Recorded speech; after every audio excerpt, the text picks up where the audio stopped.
Okay, so hopefully we'll have a bit more luck this time. Absolute nightmare with the simulator just now.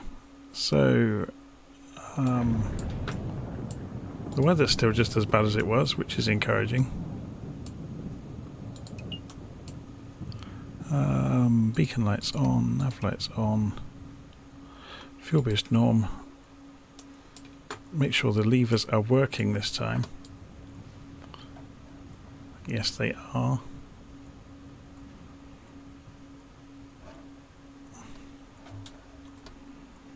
So let's see how we get on then. We shouldn't need ignition on to start this thing.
Okay. Wait for the systems to boot up.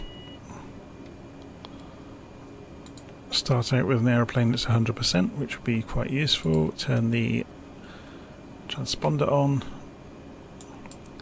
Let's have a look on the map, see if it's actually loaded the GPS plan in. It has. That's really useful. So we've already got our plan pre-programmed, which is good.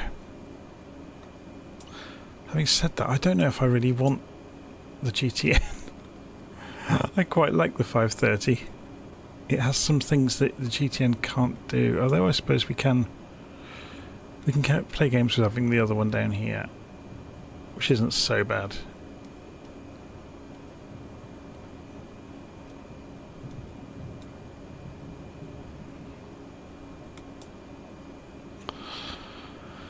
Right. So airplane's up and running, generators on, fuel boosts on norm, avionics on. I don't think we actually need fuel boost on at all. You can get away without it. So it's 34 centigrade cabin temperature. Let's just check that against the outside. Let's go and load little nav map back up. So it's amazing how different the area looks after the fix. I'm guessing you're talking about the world updates.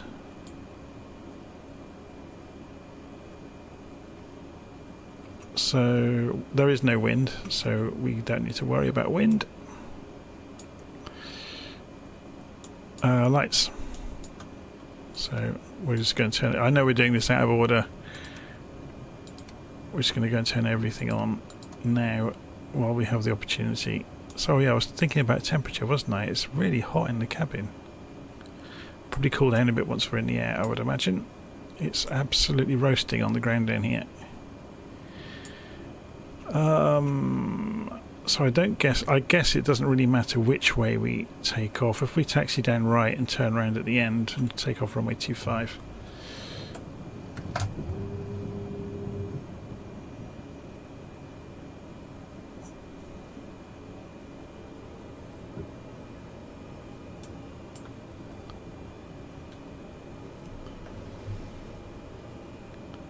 That doesn't seem quite right, but persevere.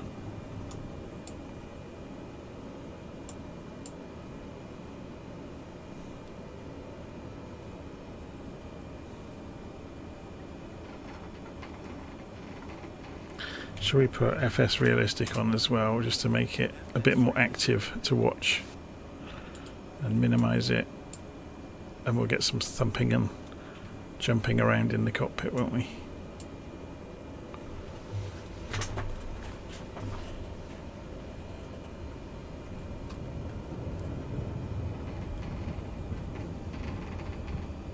So we're just going to go and taxi down before we take off.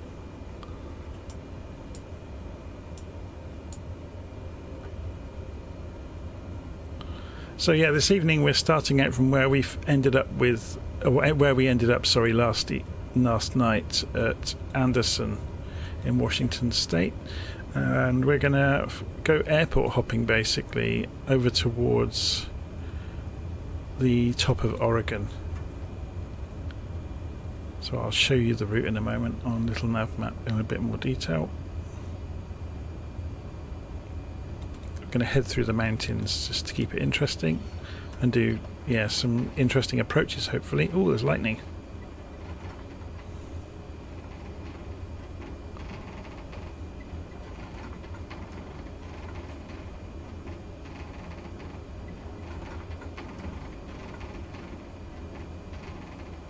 Okay, flaps are in takeoff configuration.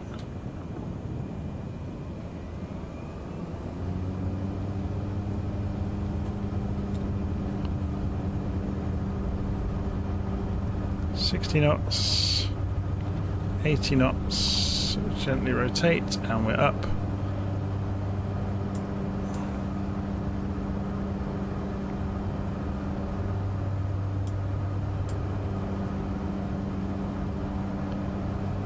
And lift the flaps.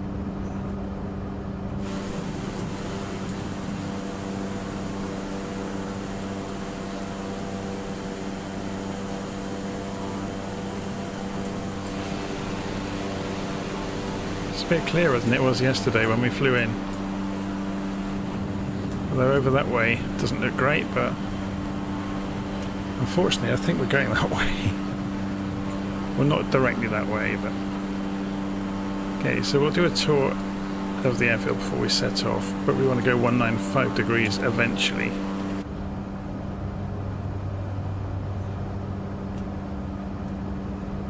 How are we doing on the engine? I just want to make sure that we don't go and kill this thing before we've even set off anywhere really. So RPM can come back a little bit.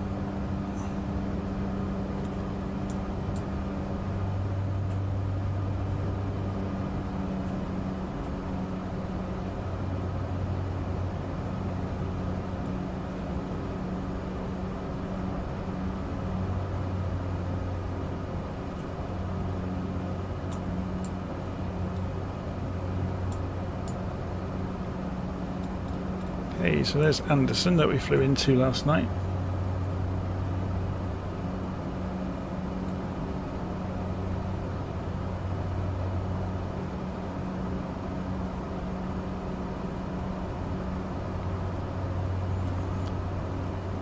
Okay, oh, this plane handles so much better than the Just Flight Arrow.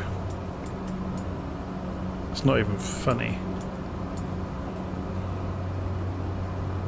So, if we go and have a look, yeah, you can see our route over here anyway. So, is this on? It's on nav 1 at the moment. We should have on RNAV, I guess, for the GPS. And we need to change the CDI over to GPS.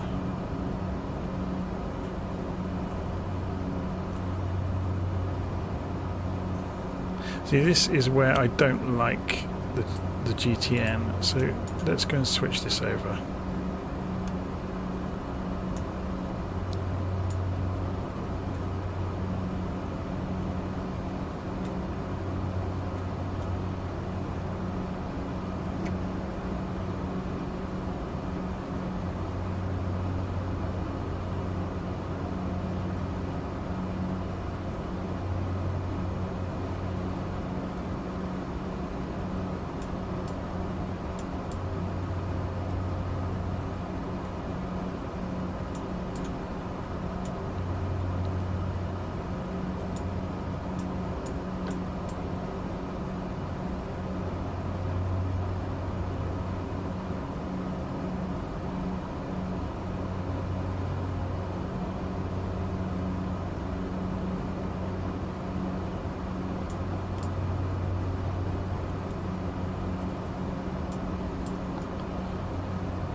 Okay.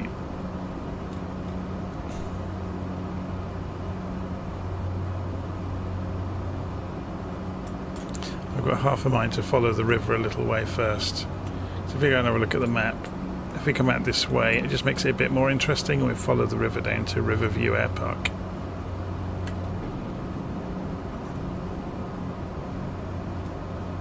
So I'm just coming up to 4,000 feet. I didn't calibrate the altimeter, did I? Now I have.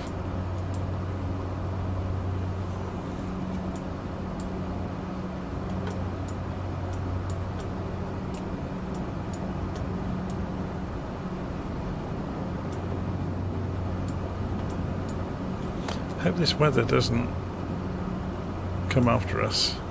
I hope we haven't got more out in the distance to deal with later. Though it'll make it interesting, won't it?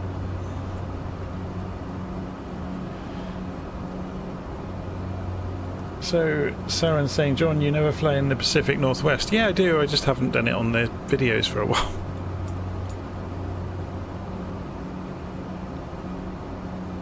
There's a whole world to fly in the simulator. It's funny, you're lucky that you found me in the simulator, or in Flight Sim tonight. I very nearly went and bought the F-16 for DCS earlier.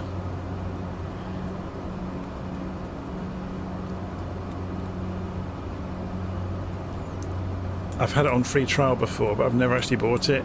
And there's a huge temptation to go and get the F-16 and do a series of videos learning to fly the F-16 properly. Whoa, lightning.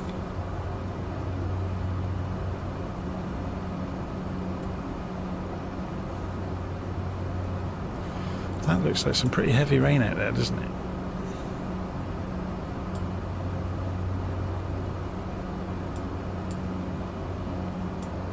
We're going this way.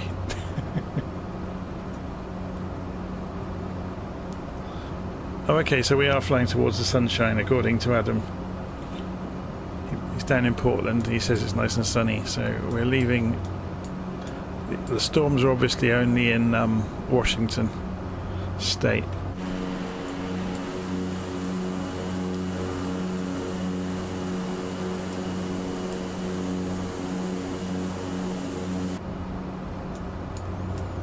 Okay.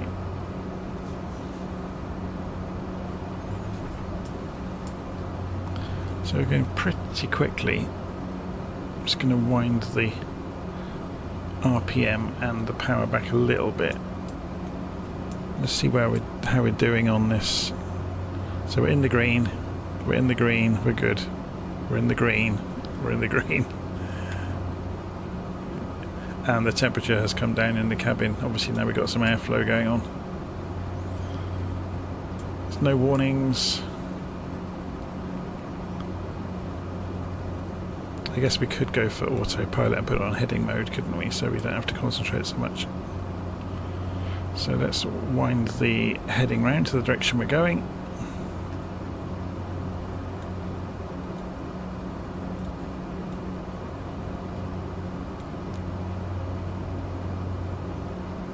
This is interesting. Have you seen this on the radio kit? KNS-80. It's very cool.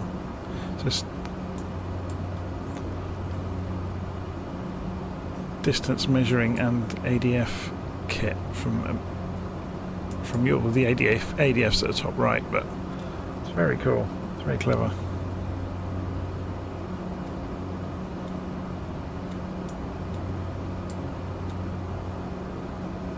Okay, we were going to put on autopilot, weren't we? So we go heading mode and go altitude hold. Though we want it to go at, yeah, it's done 3,800 feet, which is good. But then I guess we're almost on top of the airfield anyway. So can we actually see it? Is it over here somewhere? Is it just below that ridgeline? Maybe. Oh, there it is. It's right in front of us. So do we have any wind going on at the airfield? 50 degrees, 6 knots. So that's that kind of direction. we can put a compass rose on to help us out sometimes. So 50 degrees would be, it's 45, so it's coming in this direction, so we want runway 36 anyway.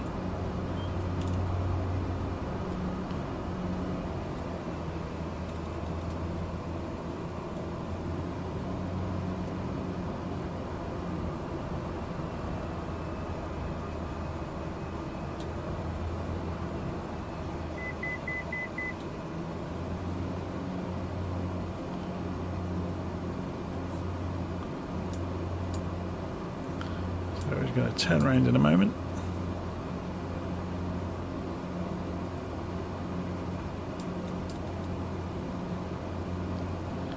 Buzz the hilltop.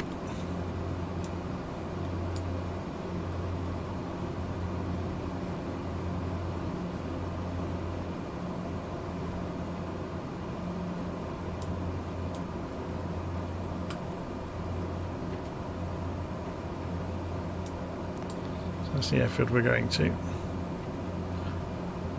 So this isn't looking great at the moment.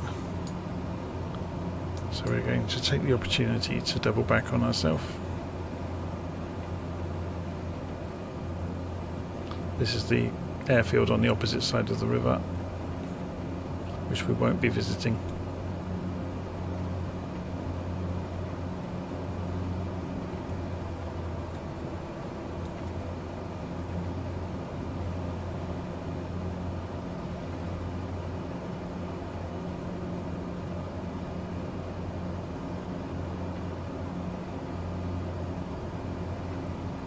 That's looking better.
So just reading Elliot's on about, yeah, there are several black square aircraft.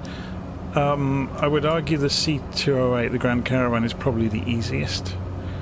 The Bonanza, they're all good though. The Bonanza's great. The I think Just Flight are doing some deals on bundles of them. Okay, so flaps come up. So we'll look, see where we're going. Let's turn the compass back off. So we're going to straight line it 216 degrees over to Rocky Pond Airstrip. So the beep you heard was the altitude within 1,000 feet of the target altitude, because it's still going to be at the point where we did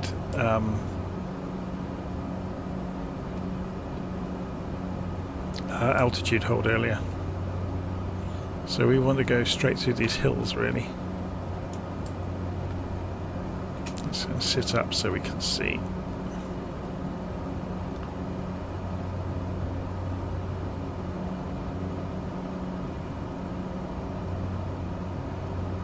It's funny, I was talking to a 208 pilot a real world one, and they were saying you can fly this thing all day on low idle on the fuel condition.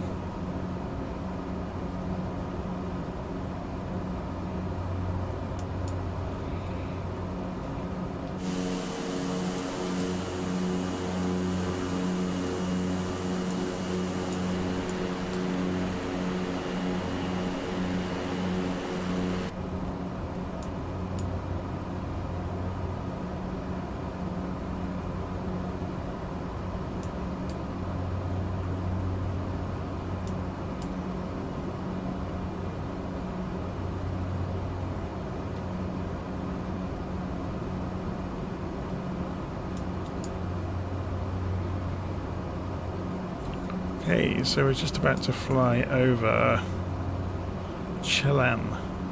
About to fly over Walmart actually. If we look down below, there's Walmart. It's enormous, isn't it? I've never been to a Walmart. I haven't been to the US for many years now. My cousin lives just north of San Francisco. Visited her about, I don't know, 20 years ago now, but I haven't been back since.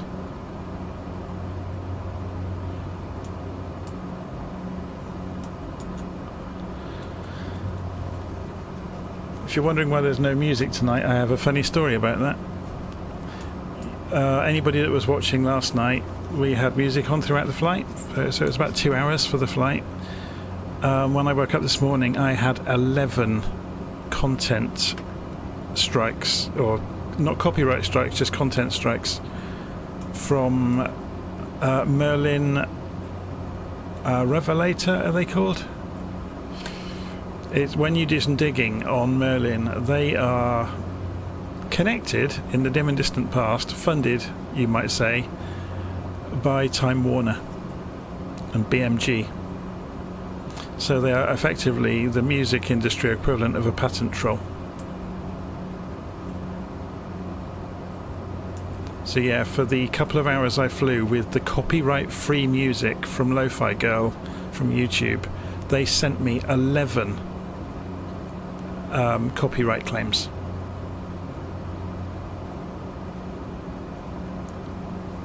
And when you do some research online, you get people that have had copyright claims for the sound of rain they recorded out of their window from Merlin. Somebody recorded silence for 5 minutes and got a copyright claim from Merlin for it. Why YouTube can't deal with them and ban them, I'll never know.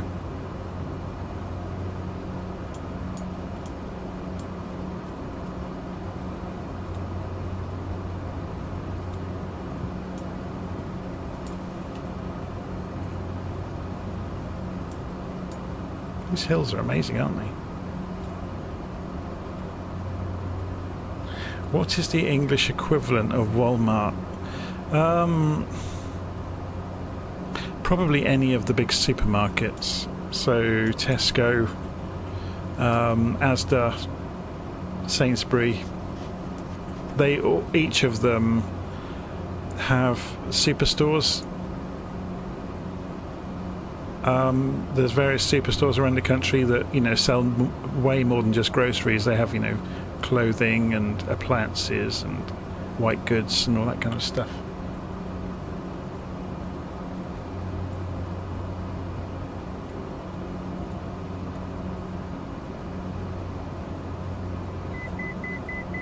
So again, the beep is because we are, I think it's 900 feet in the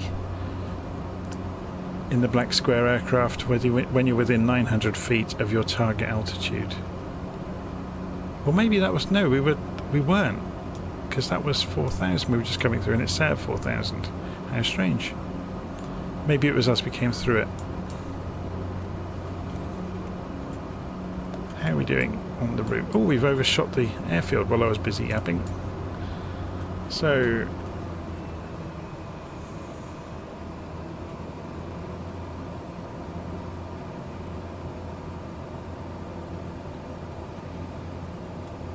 what's the wind looking like? So 4 knots crosswind basically.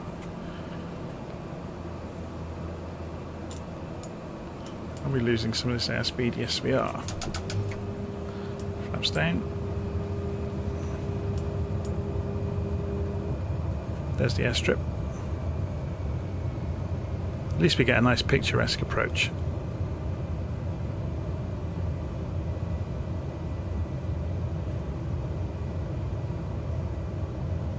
So we'll fly over the river and descend past the town to the airstrip.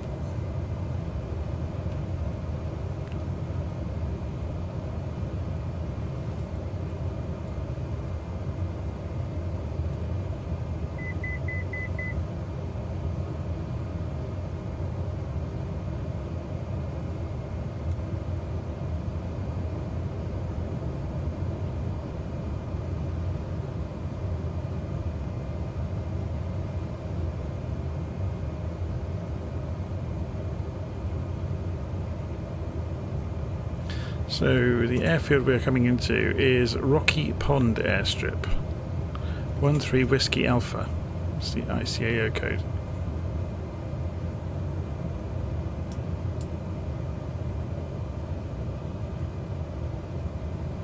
God, that lightning is still flashing over there in the distance, isn't it?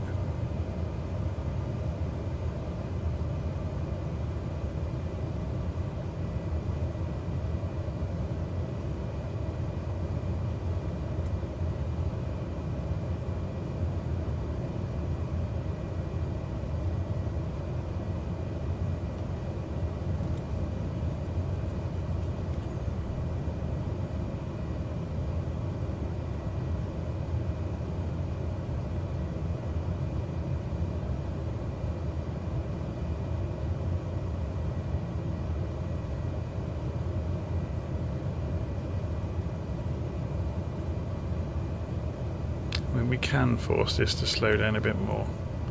Just putting left aileron and right rudder in to side slip us in. You can see the speed is bleeding off. I'm not going to do it too viciously.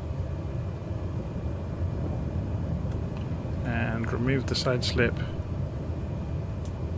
It's so easy to side slip the Caravan.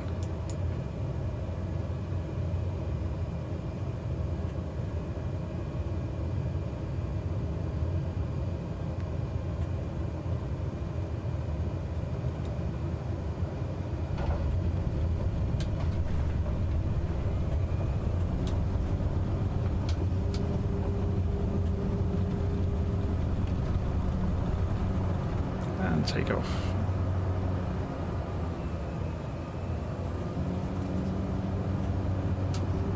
Wind the flaps out slowly.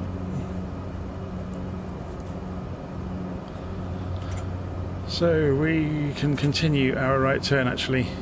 Just make sure the hillside, well, we need to climb a bit first, I guess. Just do a very slow right turn. And then we'll be over the top of the ridge before we get there.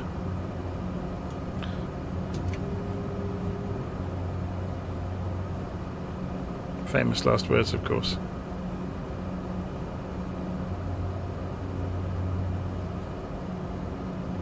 It's actually a wider valley than it looks, isn't it?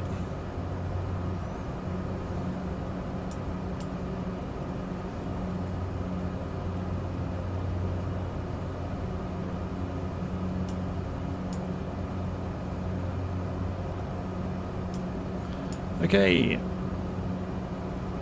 So we're rejoining the route. Should we have a play with the navigation system? So we'll put it on nav. We're on GPS mode. Oh, it's being thrown around a little bit by the wind. So we'll let it climb out to 4,000 feet. So if we go autopilot on and go nav mode and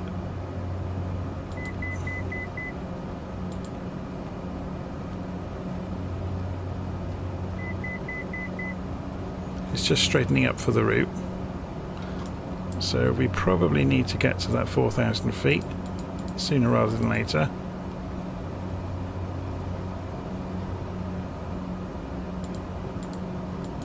If I can click on the button.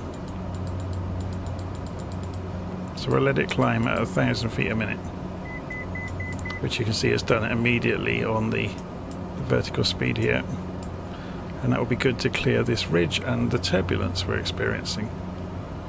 So we're going to go another 500 feet. Oh, the sim's frozen. It will release, don't worry.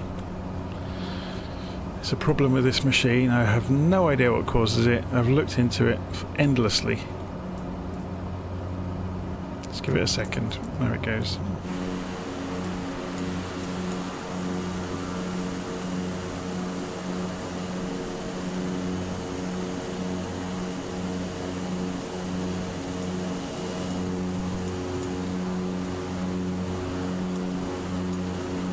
It's almost too clear today, isn't it?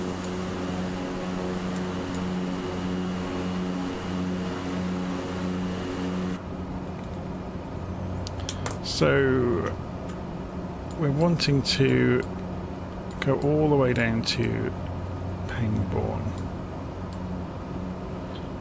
So do we follow the river down? And I think that would be more interesting, wouldn't it? So we'll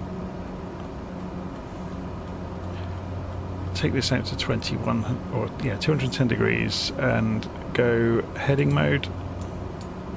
So the airplane will crab right.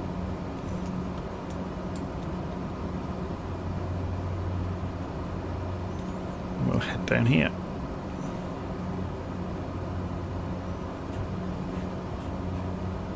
And while it's doing that, let's use the drone view.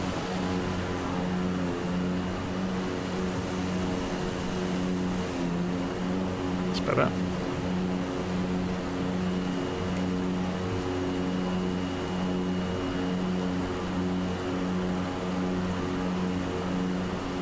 Does the freeze happen? Yeah, it happens all the time. It happens at least once a flight. It's usually the telltale is actually when it freezes, when it comes back, and it usually is freezing. It freezes for about 10 seconds. When it comes back, the multiplayer aircraft vanish, and they load back in. So there is a bug in it somewhere.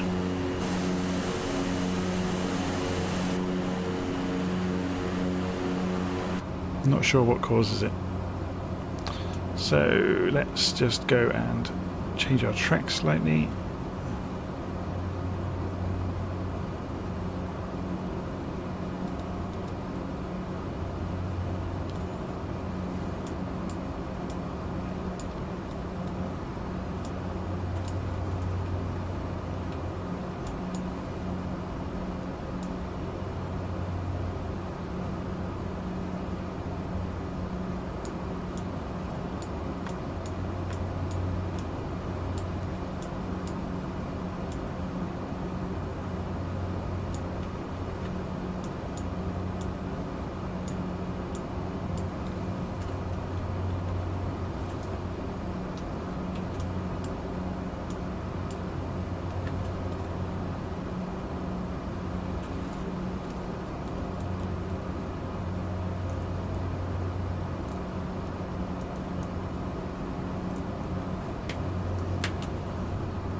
Coming up below. Should have a look at the map, figure out where we are. So we're approaching Sunny Slope, which is this town on the corner.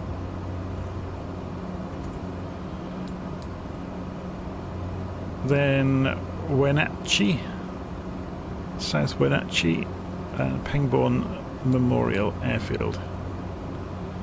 So there's an out-of-use airstrip there. 1230 is working, and there's hardly any wind where we are, but what about on the ground? 130 degrees, 8 knots. So supports runway 12 then.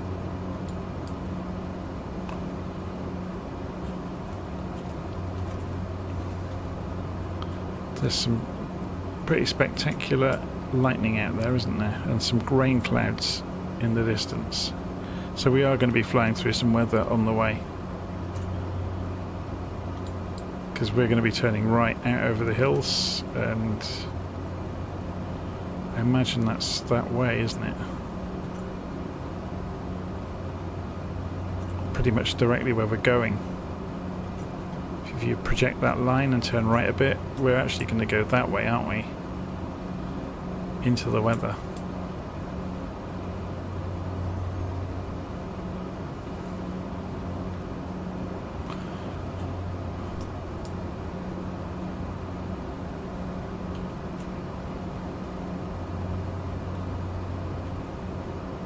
Okay, how are we doing on the map?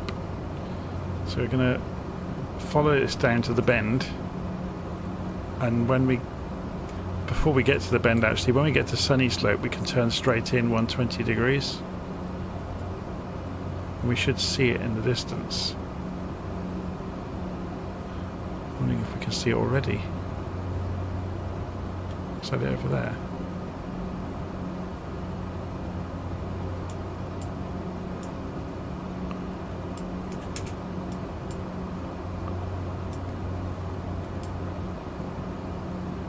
Yeah, there's the airfield.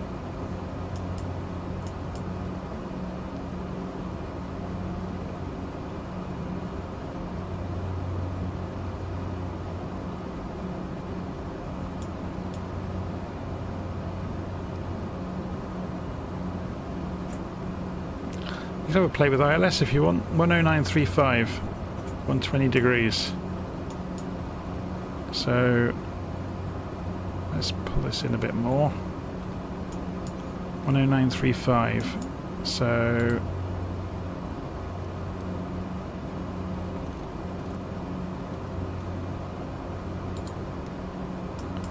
we need to put this onto RNAV and turn the course to 120. So we are pretty close.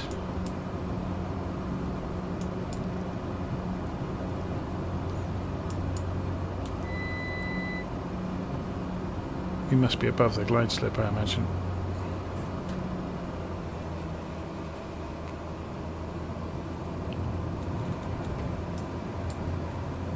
So let's force this down before we put any flaps out.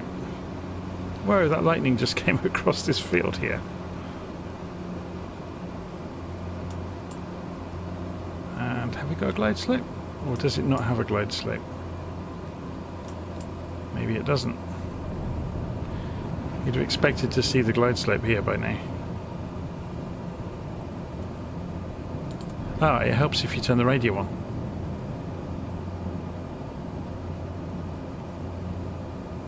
It was still on RNAV on the HSI source. And this isn't on either. Now it'll work. Yeah, there's the glide slope. Yeah, so the idea with this is you can visually fly down to the runway.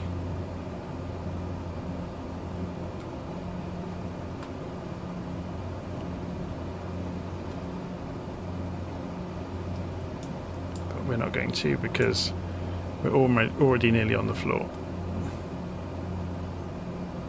We're going very fast, but then we came in high, didn't we? There we go, we're on the glide slope now.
Yeah.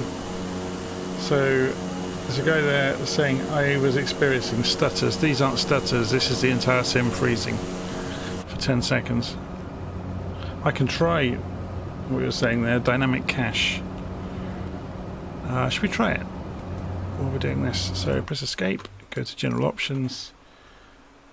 In the data section, dynamic cache, rolling cache.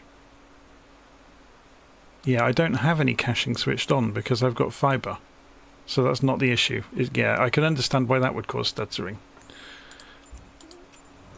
I don't have any need for caching because I've got fibre to the house. Whoa, did you see that lightning bolt? So we're just getting some speed up at the moment. And then we're going to turn out across the top of this headland.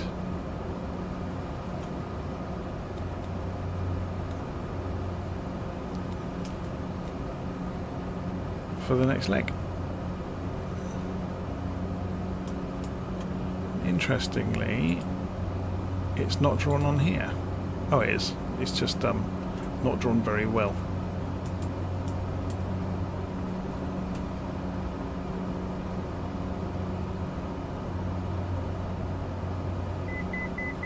Maybe we are going to avoid the weather after all.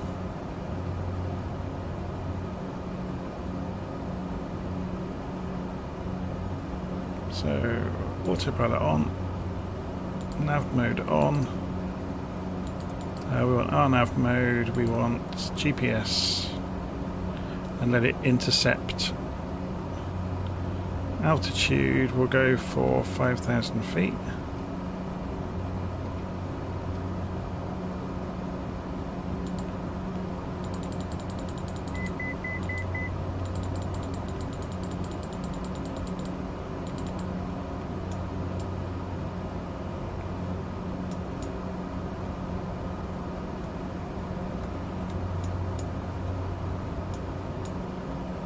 So what you can see the airplane's doing here, we set up nav mode, so it's made an intercept course for the next leg, and it will turn left in a moment when it gets onto the track. So NM Flyer is saying, am I going to go and get the Dash 7? Yes. I'm really waiting for the Fokkers to turn up from Just Flight. So there's a Fokker 100. And there's several of them. There's also the short Skyvan is coming from Black Box. That's going to be brilliant fun.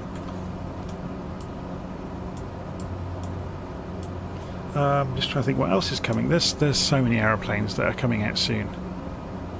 If you're not aware, the best place to go look is MSFS add-ons, and go and look in. They've got a page somewhere. Where is it? Aircraft in development. It gives you the ETAs of when they're all coming out. Here we go, look. So, general aviation, multi-engine. There's the airliners and transport planes. So there's tons of stuff coming. Yeah, of course, there's the new Avro, the BAE successor, BAE 146. Not sure when that's coming out. Dash 8 is coming. The Embraers, the Fokkers. There's lots and lots of aeroplanes coming.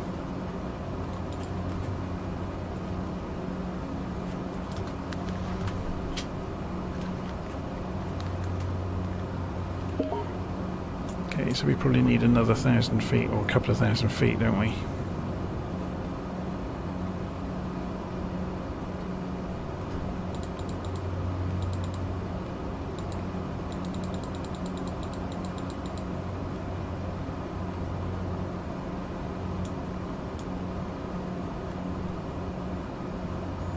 In fact, should we go for 7.5?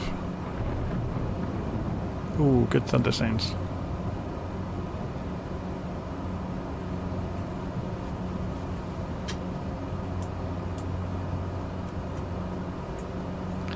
So as you can see, the airplane has acquired the route. We're en route now over the top of the hills to Muny. That's probably not how you pronounce that.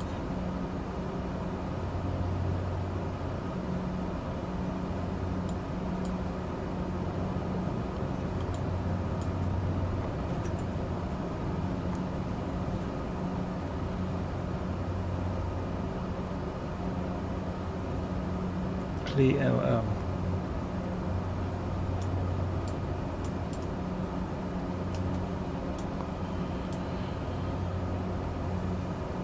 Okay, so are we getting cold in the cockpit? Because we can always solve that now, it's still quite warm. So you can see next leg. The great thing about having both these displays on, I don't know if you've ever played around with this, the 530 has got all sorts of tricks up its sleeve. So, having said that, this has got a slightly different version of it.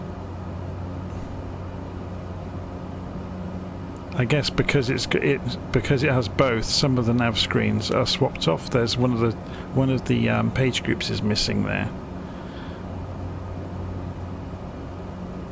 Also, one of the pages in nav is appearing on the 430 below. Normally you would get a rose mode as well, but it's not doing it, look.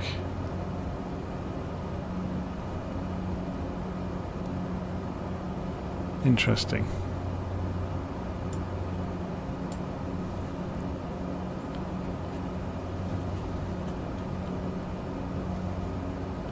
Okay, we're coming up for 7,000 feet.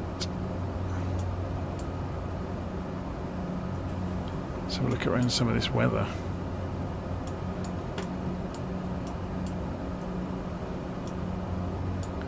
I think we've been a bit lucky. We're seeming to avoid most of it.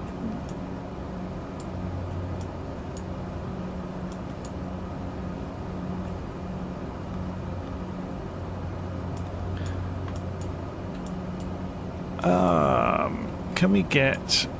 Let's see what they have knocked off of this, whether we can get anything meaningful. Yeah, there's a load of chapters missing. Oh, sorry, page groups.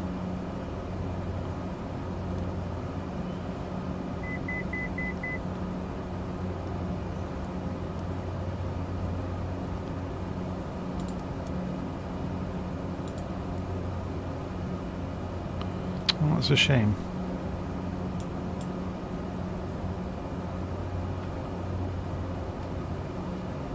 Just out of interest, if we swap back to the GTN, the PMS GTN 750, I wonder if it has the weather working. The weather radar's working over here, isn't it? So we don't have to superimpose it onto a map.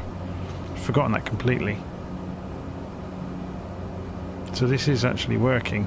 If we increase the range on it, yeah, we can see it drawing in the rain clouds.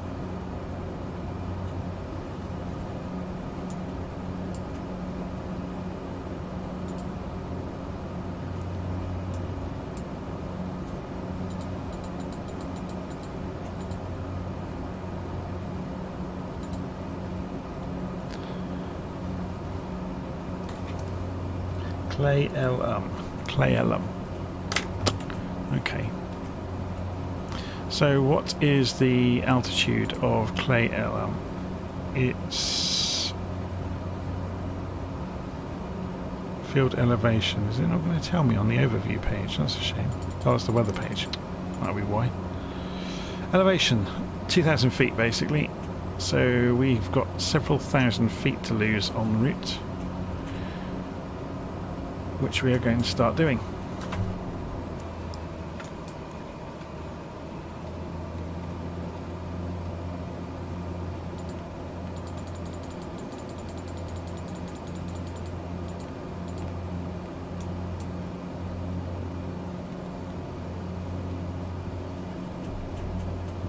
So we can see we're approaching a ridge. If we look here, that will be this one here.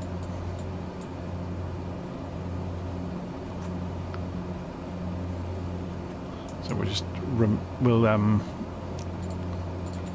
decrease our rate of descent for a while. 1,200 feet a minute instead of 2,000. So looking at the map, the airfield is over there somewhere.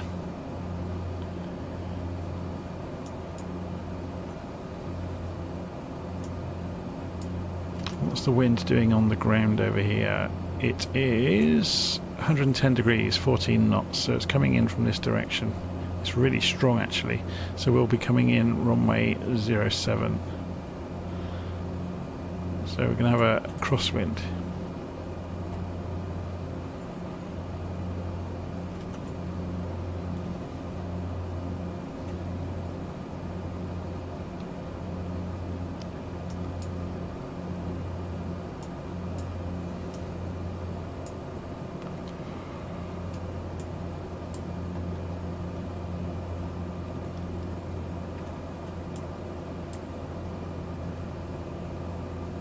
Getting colder. So we're going to turn the heating up. So we'll put the bleed air on and we'll turn the heating knob. It's already on maximum actually. To be careful with that.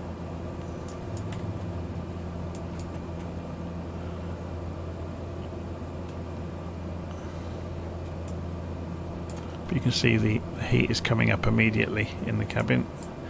That will rise up to 14 degrees in a moment. There it goes. Need to be careful with that. We can cook ourselves. If it goes below 10 degrees, a little light comes on over here saying that the temperature is low in the cabin. I need to open the engine back up. You can't run the engine at too low an RPM for too long when it's cold. It will actually harm the engine. You can see the oil was dropping into the almost below the green by doing that. So we're just looking to keep everything in the green. Torque is obviously almost nothing because we're freewheeling down towards the airfield. Can we see it yet? Is that it over there? Let's have a look on the map. Well, we're following nav, so it's straight in front of us apparently. Somewhere over here.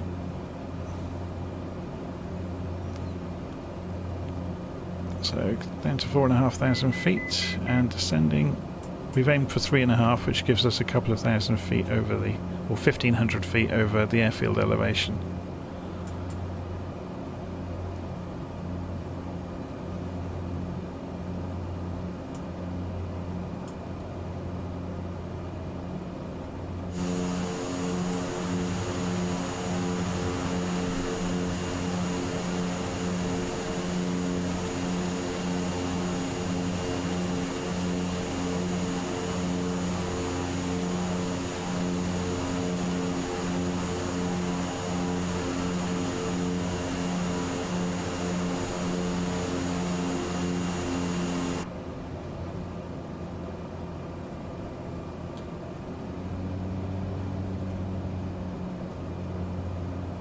Okay, I thought I just saw, yeah, there's a beacon, so the runway's down here somewhere. Yeah, it's just below the tree line. It's quite a short runway, so we'll have to be careful. So let's go off of autopilot.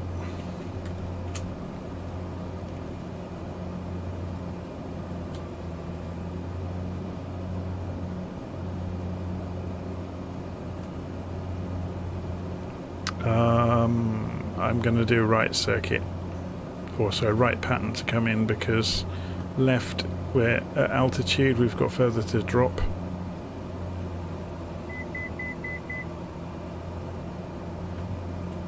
So there's the airfield. Get a little look at it as we fly past. It's quite short, isn't it?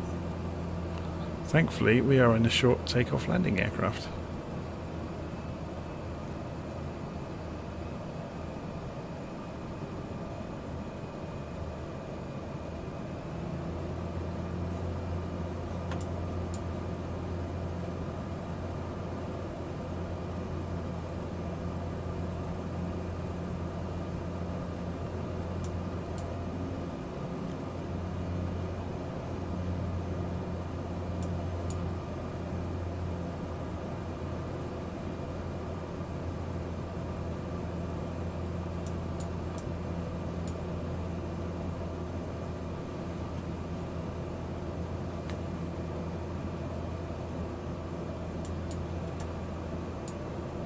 Just keeping an eye on the airfield so we can judge a turning point to turn back in. Keeping on the airspeed. Let's go and sit back in the pilot's seat.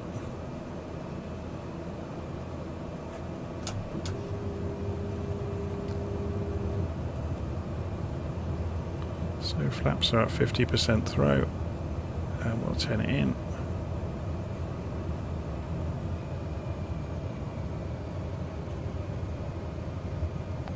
Descend as we turn. Let's keep an eye on it. There's the airfield.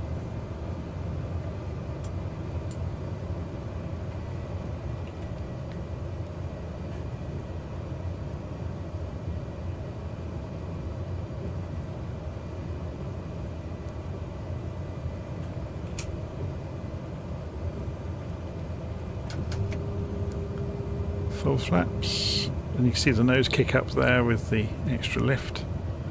We're a little bit high, but I don't fancy going much lower on this descent because of the tree line. Be interesting to see what the lights do. So we got one red, is that? Yep, two reds, so we're on glide slope now.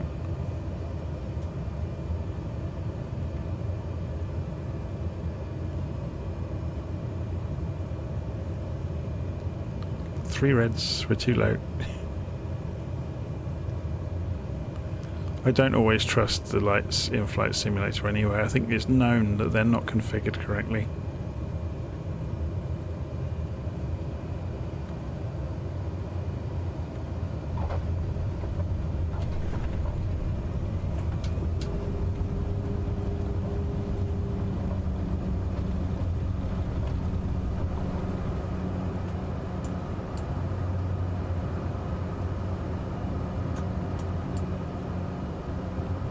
Hey,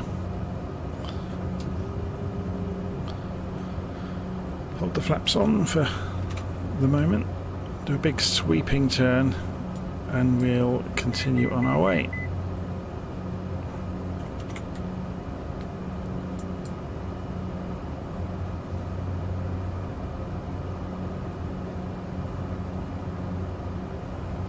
So next destination for us is across these hills. We're going to drop into Ranger Creek, which might be a bit of an adventure. We'll have to find out when we get there.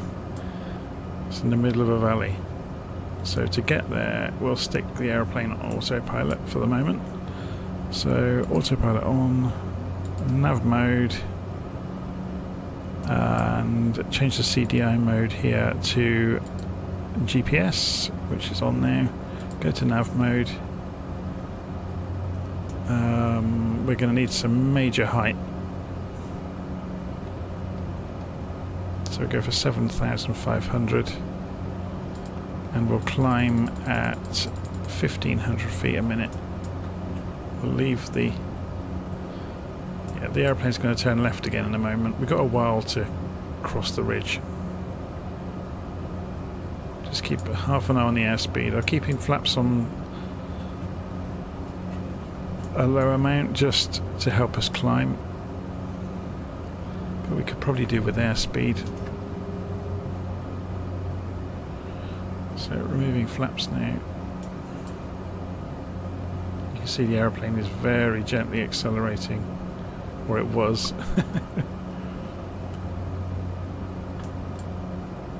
Yeah, you can see we're climbing very easily. Okay, coming up for 5,000 feet.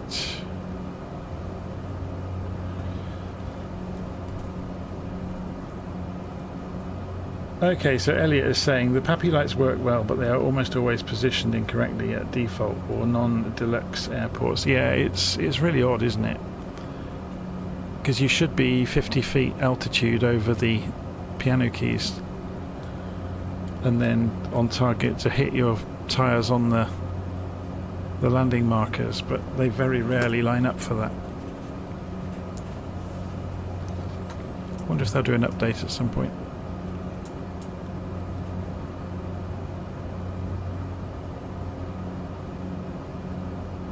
Any landing at a default airport in VFR needs a lot of caution. Yeah, because there's always massive trees on the end of the runways.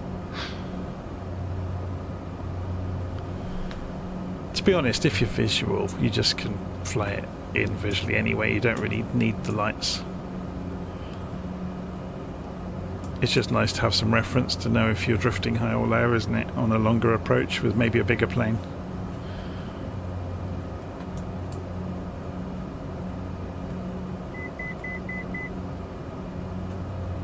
Okay, we're coming up to the target altitude. 800 feet to go.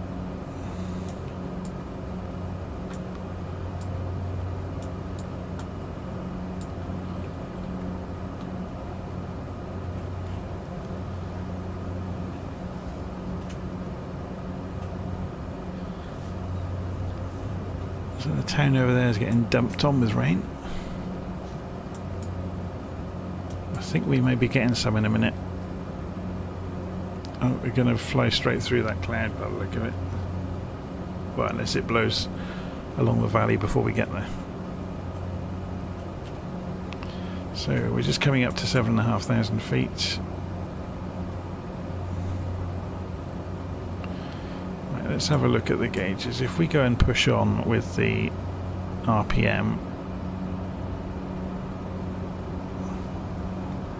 and the torque as well, how much can we push this before we damage it? See how fast we can go.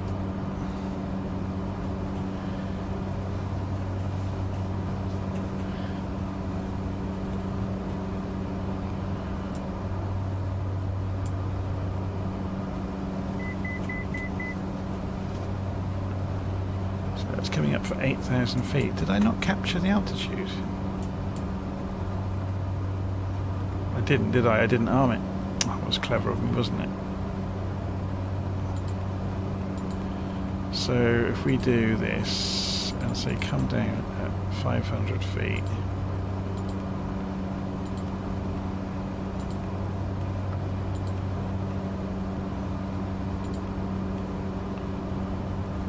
Yeah, it's just gone for altitude hold at 8,000, that's fine.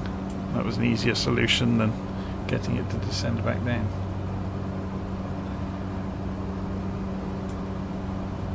Yeah, it's getting a bit toasty in here, isn't it? Should we go and turn the temperature back down?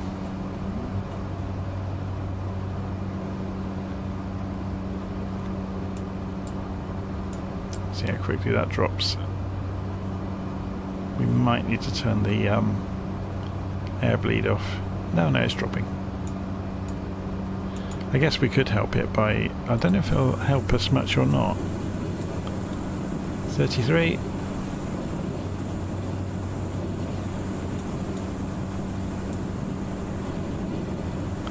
You would think that would have dropped it like a stone, wouldn't you, opening the window? Apparently not.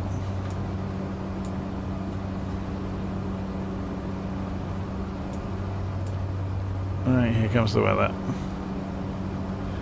We knew this was going to happen, didn't we?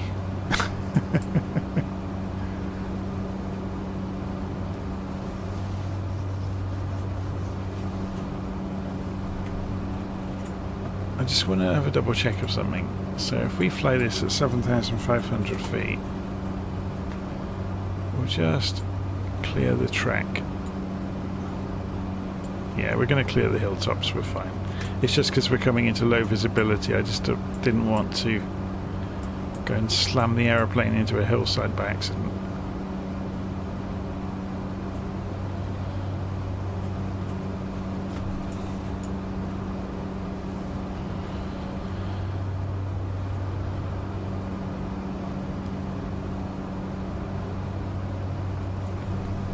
So what's the outside air temperature? About 7.5, 8 degrees.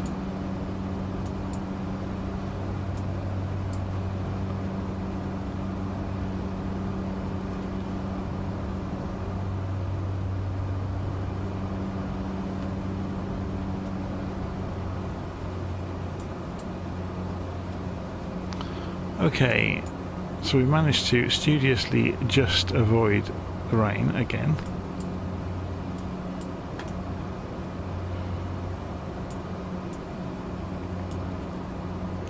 And we are approaching Ranger Creek, so we crossed 2 ridges, so it's going to be down in here, I imagine.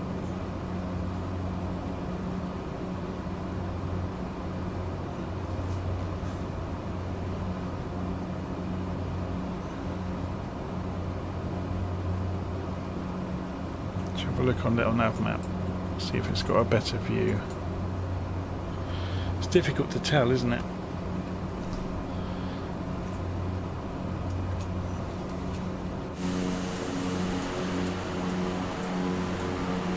Oh, Sim's frozen. It's definitely a VRAM type issue. I think it will unfreeze itself in a moment. There we go.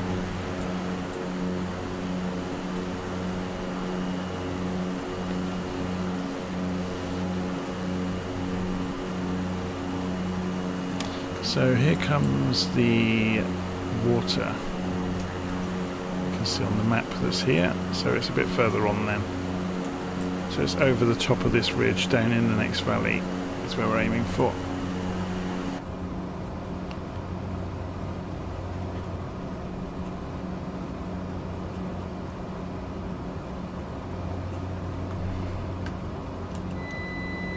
So let's come off the autopilot and have a bit of fun, shall we?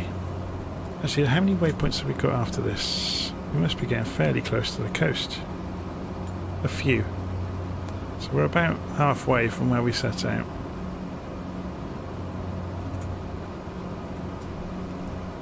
So you can see a huge mountain over there.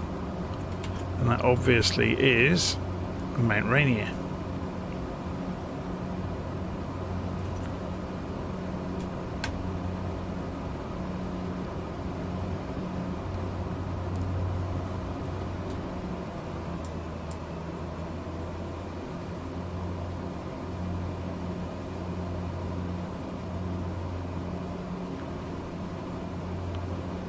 We will be crossing down the side of it. But first of all, we have to drop into this valley and visit this little airfield. So if we zoom in, you can see it in a bit more detail.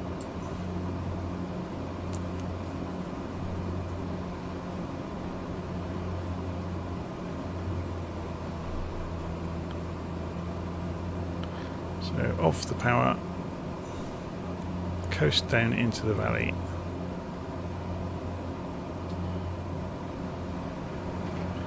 Let's side slip it to lose some airspeed, or so we can descend faster basically.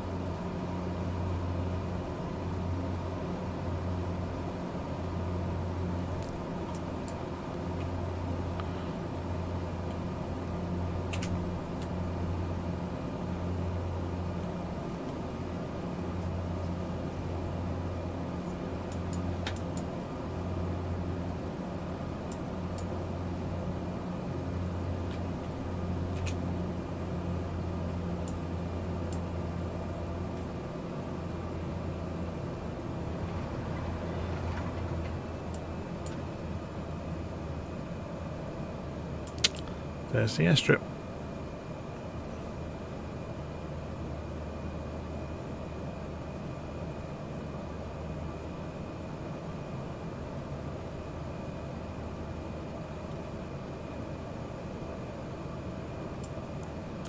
So let's just have a double check.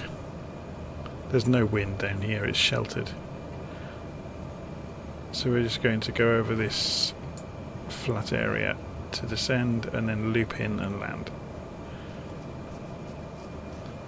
I may do a full stop here so I can go make a coffee. So what server am I on? Somebody's asking. I am on Southeast Asia.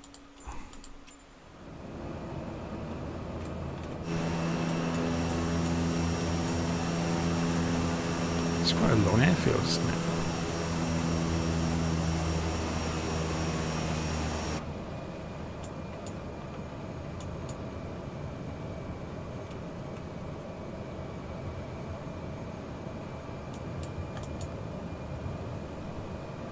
So obviously I can't do a right turn in, so I'm going to have to loop around more than 180 degrees. to manage the journey in.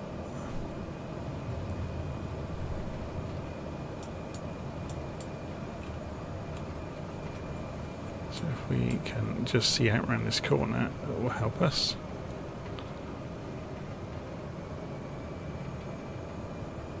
It's going to be a bit of a Spitfire approach, but that's fine.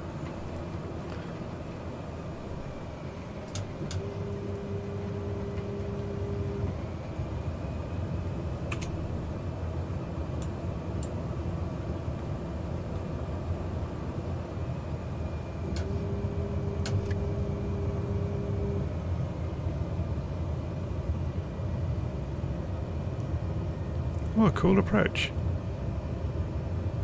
I like unusual airfields, so we have to think a little bit.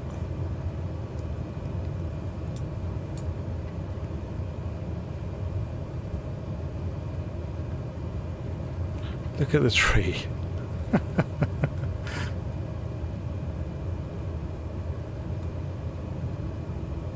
Such a classic flight simulator thing to happen, isn't it? A massive tree in line with the runway. So we'll just avoid it gently.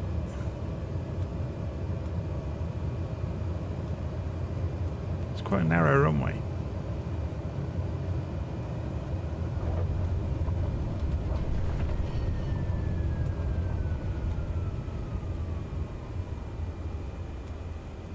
Okay, so I'm going to get off the runway. I'm going to go and make a quick coffee and then I'll come straight back.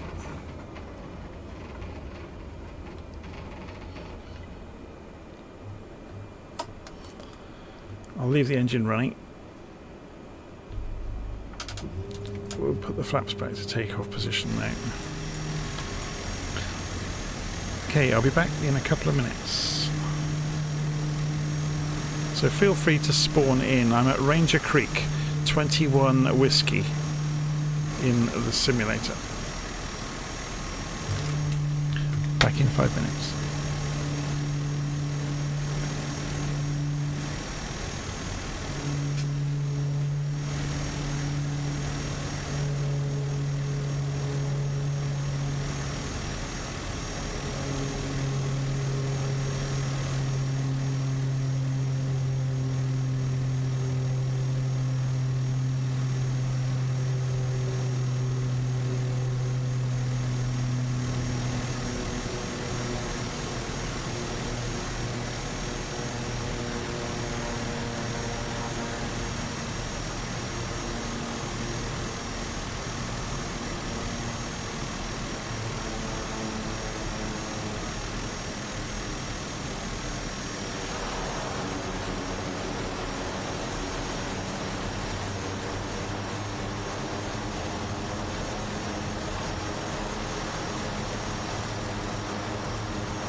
Okay, we're back. Which is the safest way out of here? Let's have a look at the hills. I guess taking runway 15 is the safest, but it's a long runway.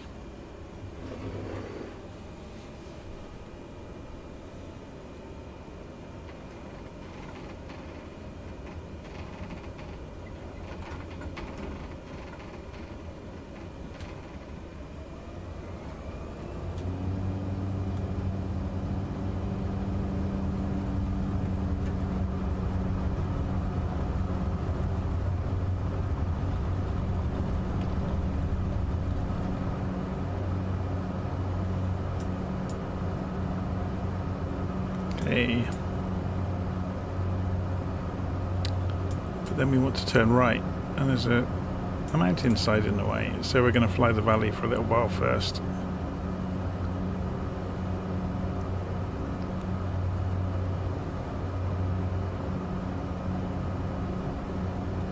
Let the aeroplane climb, let the nose down, get the airspeed up, get the flaps up, and get the aeroplane flying as efficiently as possible.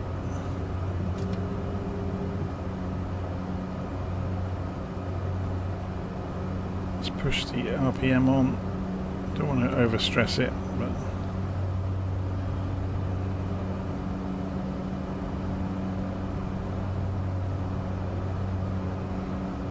we're right on the limit of the torque there, so I don't want to overdo it.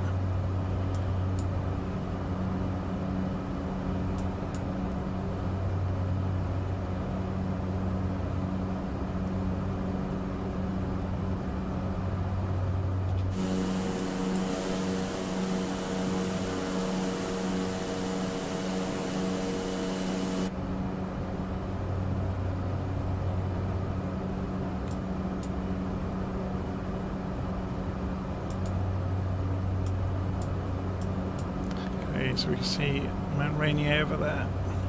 I presume it is anyway. Let's have a look. Yeah.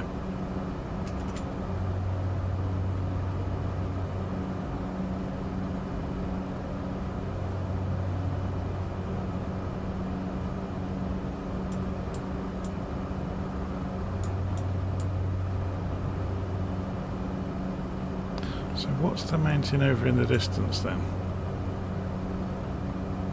We'll look at a minute on the map.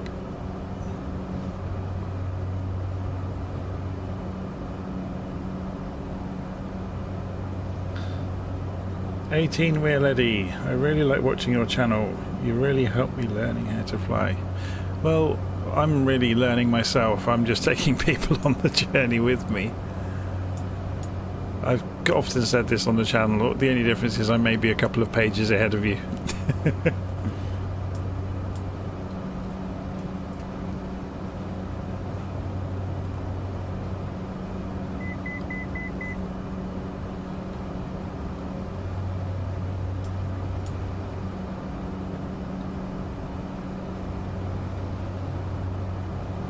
Quite barren up here, isn't it?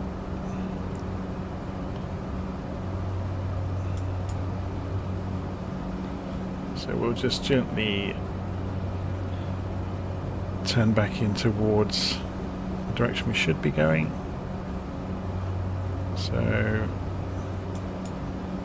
if we go and turn the autopilot back on, go for heading mode, go altitude hold. What are we at the moment? Coming up for 8,000 feet. That'll do perfect. Did that arm it, by the way, this time before I go and mess up again?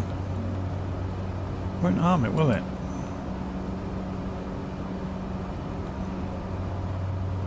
It's winding it off anyway.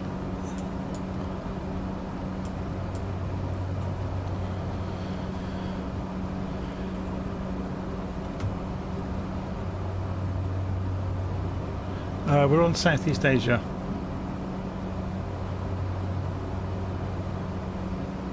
Another 20 minutes and we'll see Mount St Helens to the south. So we could see another one, couldn't we? Was it Mount Adams we saw in the far distance? So it may have been St Helens.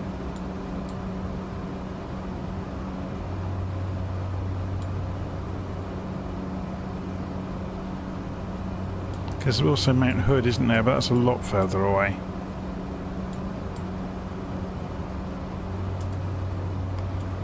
But yeah, when we're going in between Swanson and Toledo, we might be able to see Mount Adams and St Helens and Mount Rainier maybe.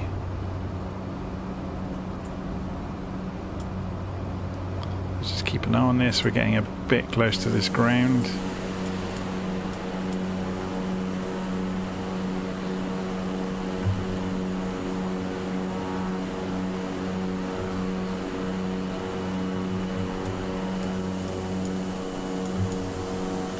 I'm going to come back off the power a little bit. Look at that turbulence.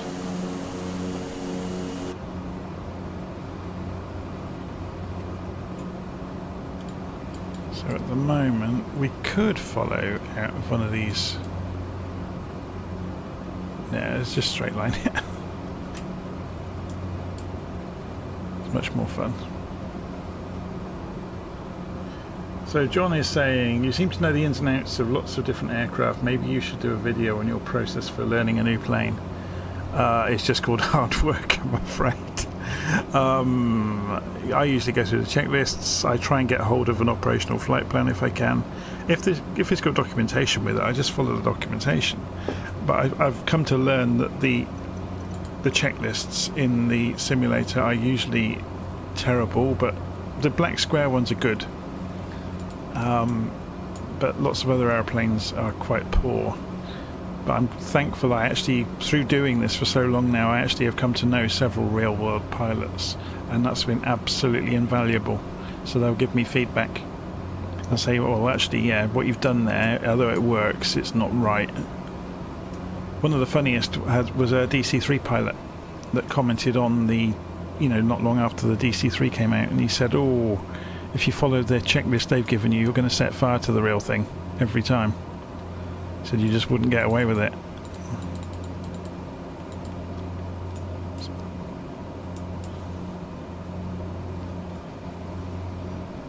But yeah, it's been really helpful having some real pilots to call on, or not to call on. They volunteered to me, saying, the actual procedure. And we've just recently, for example, with the C160, the Transall, a military engineer emailed me with some quite detailed feedback on how things are done on the aircraft he's worked with. And quite often you'll find different operators have different procedures. You find that quite a lot with the things like the Airbus and the Boeing as well. The flow seems to be quite unique that the pilots go through.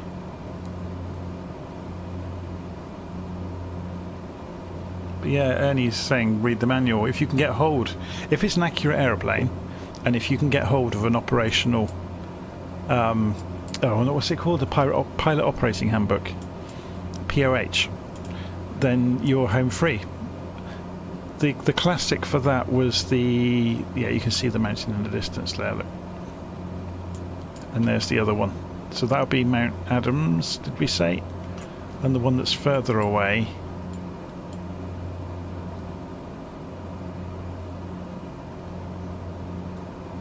so Mount St Helens would be more, I think that is St Helens then, is it? The one without the top, the flattened one.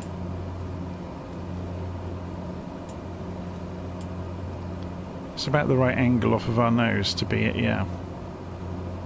And Adams was the one further over there.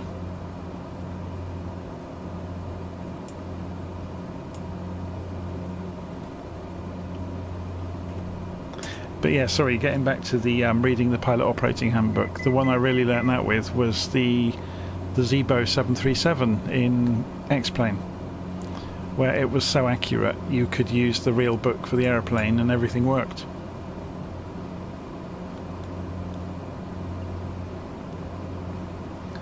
Yep, Ernie's saying search for the aircraft name on Google and POH and you can find the books. And that really does highlight which are the good aeroplanes in the sim.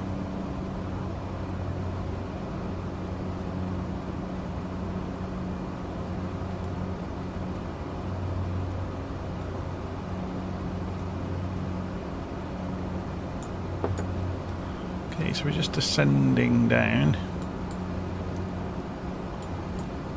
So just behind these formations over here, if we turn left a bit,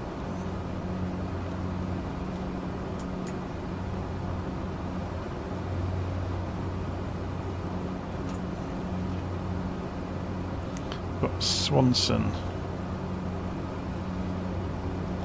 So one of the things I will be looking at soon, when I get some time to devote to it, is using a flight computer, an actual physical, it's like a circular slide rule basically, but you can use it for all kinds of functions to do with calculations when you're doing instrument flight by hand without a GPS.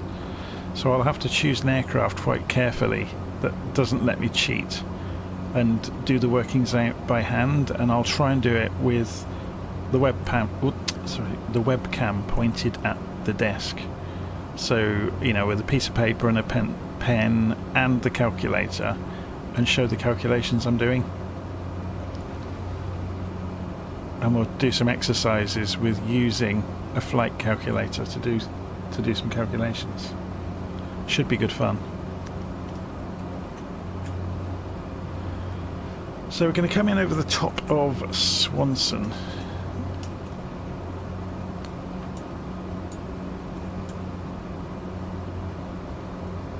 I presume it might be here.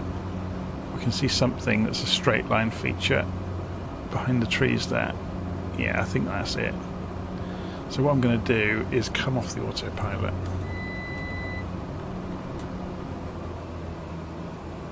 Pull the power back a little bit and prepare to circle. So let's, while we're coming in, there's no wind, so we can land it whichever direction we like, so we can choose.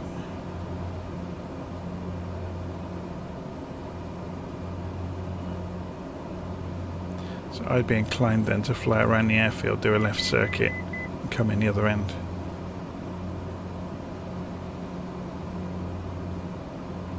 It certainly looks like it here, doesn't it?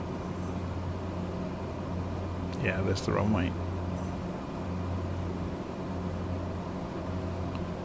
Seeing as there's no wind, we can basically invent our own approach, and because we have no ATC, we're not being told where to land or how to get there.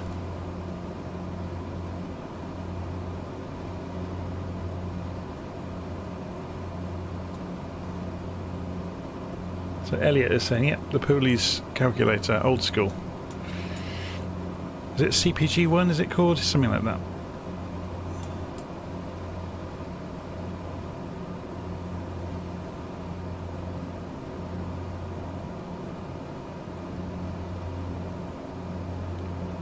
Interestingly though, I've got this ridge to deal with, so we probably want to come in and turn in quite late, so we don't have to do a steep descent.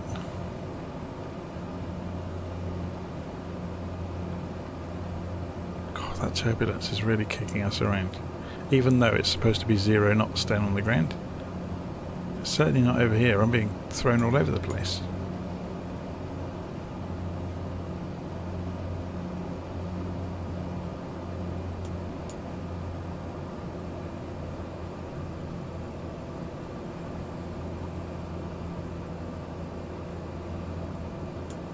So we're going to try and follow around the edge of this hill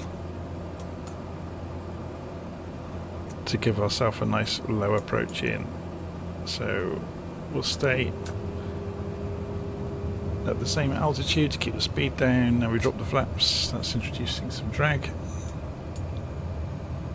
So we are slowing down.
Okay.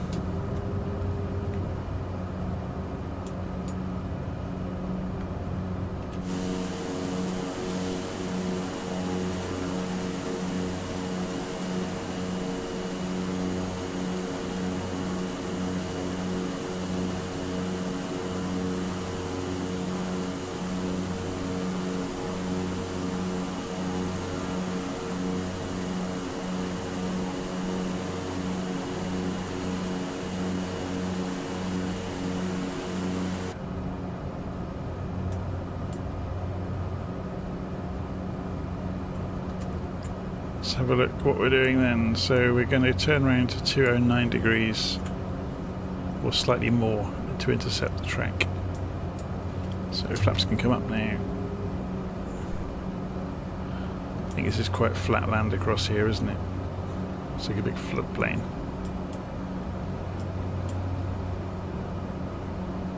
But then we're going to get back into the hills again. We've been lucky with the weather. Very lucky.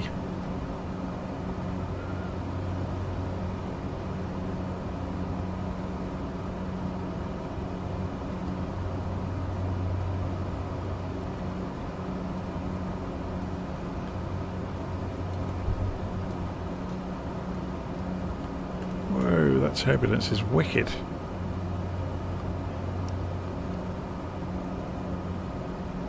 So autopilot on, heading mode on.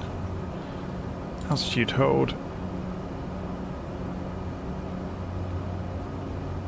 Actually, what's it? It's got 5,000. That's probably a good altitude to be climbing for, actually. Oh, this is having a bit of a fit, isn't it? 5,000. Let's go for 6. Arm that. See, it's not letting me arm it. How strange.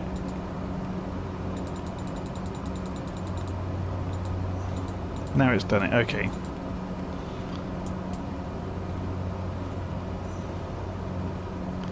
So let's take that out to 7.5 again.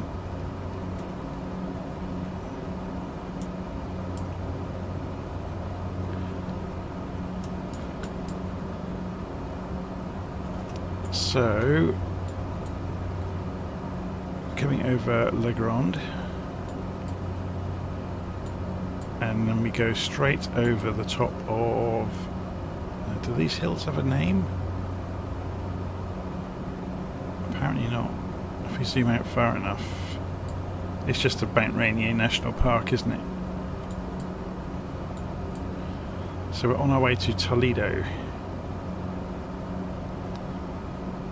Toledo Winlock Carlson Memorial Airport. And it has localizers. It doesn't have glide slope. But will be visual anyway. So on the ground at Toledo, actually we can just hover the mouse over it, can't we? So we got wind 4 knots, 30 degrees.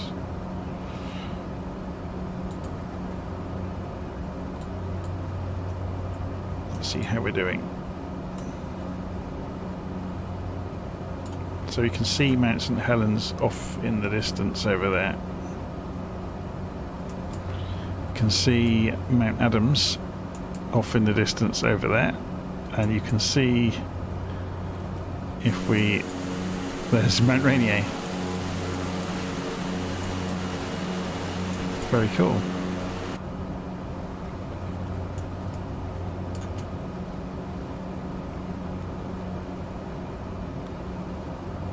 So NM Flyer says Fly Monument Valley. Well, I've done it on several videos in the past. The only reason I've done several in a row in the US recently and Canada is just because they were subsequent, you know, waypoints. But they've got a whole world to play with in Flight Simulator. So I haven't flown much in Africa. I think there's some areas are fantastic, like down in South Africa. There's some amazing places. Where was it we did a flight a while ago? Lesotho, I think.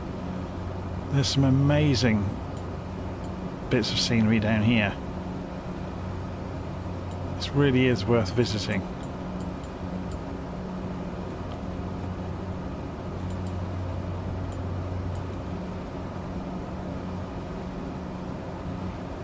Let's get rid of this out of the way. We don't need an altitude plot. We can see where we're going.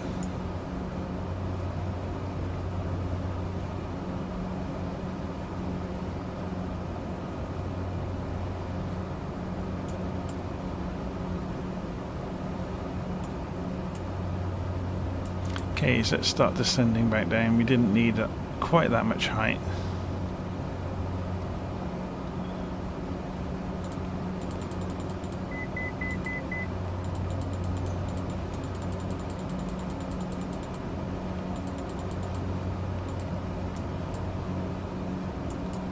Maybe not descend quite that quickly, hey? That will do.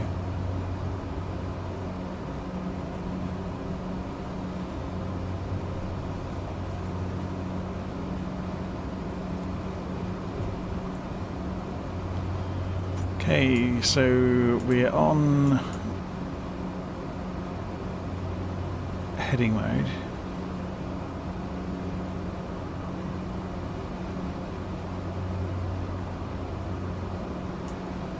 That's a good point. Oh, I changed the hardware, didn't I? So we're in GPS mode. We're in GPS mode now. So we can say nav over here. And the aeroplane will follow the track.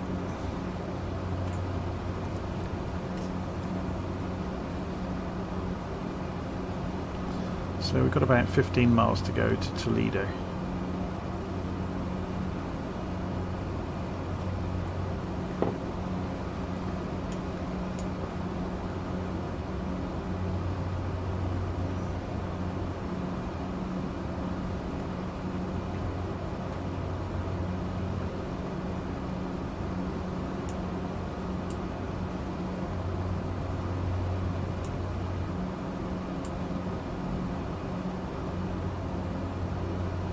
And we can descend a bit more rapidly now.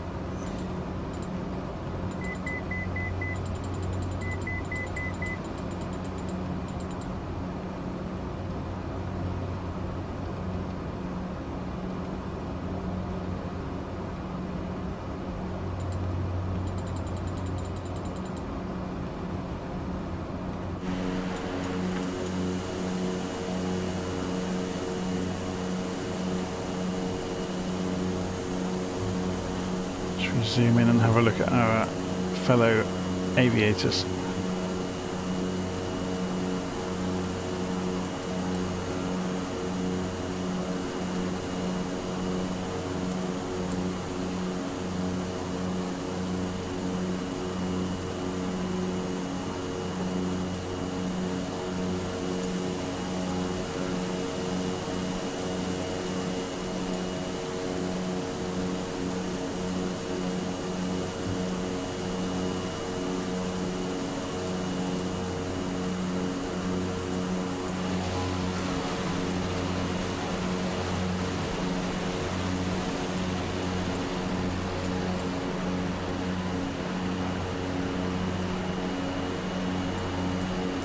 Okay, there's one leg left after this one. So we're just coming into Toledo, do a short touch and go, and then we race over to Astoria over on the coast.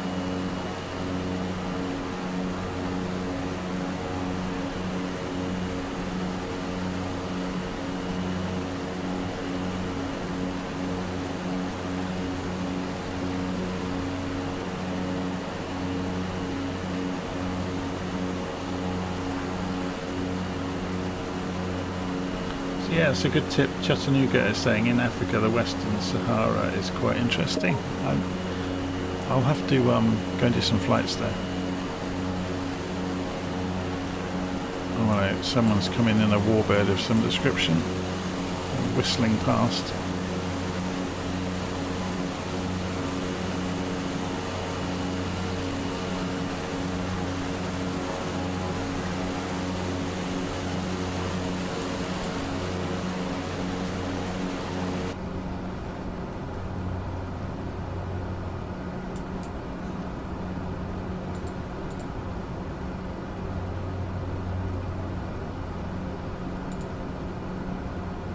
8 miles to run to Toledo.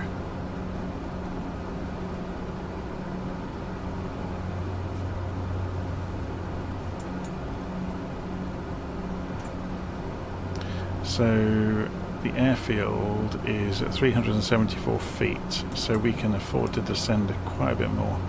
So I'm going to come off the autopilot and do the descent by hand.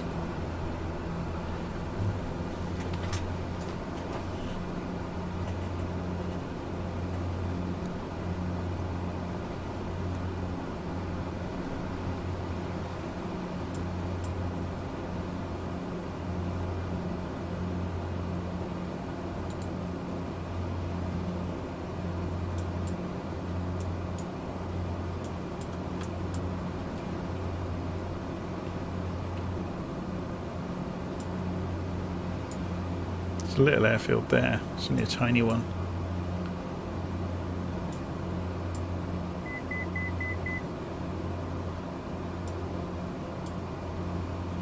And there's the airfield for us. So we're going to do straight in on it, I think. I'll just double check the wind. So it's going to be a crosswind. 30 degrees, 4 knots. That's a tailwind though, isn't it? But it's only 4 knots. It's not going to make that much difference. But we do need to lose speed, so I'm going to cut back to idle.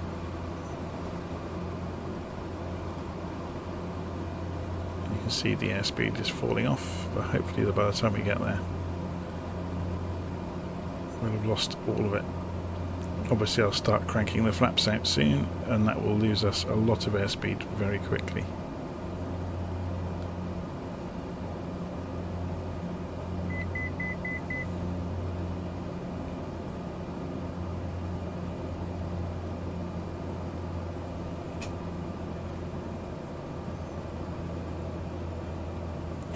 Okay, we're within flaps range now on the indicated airspeed, so flaps to 50%.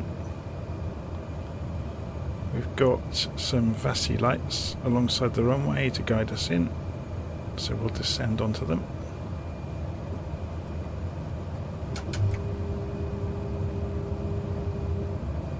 We're looking for 1 red light, 1 white light.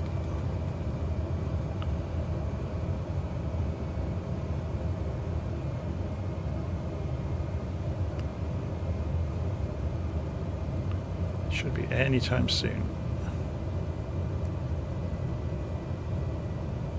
1 red light.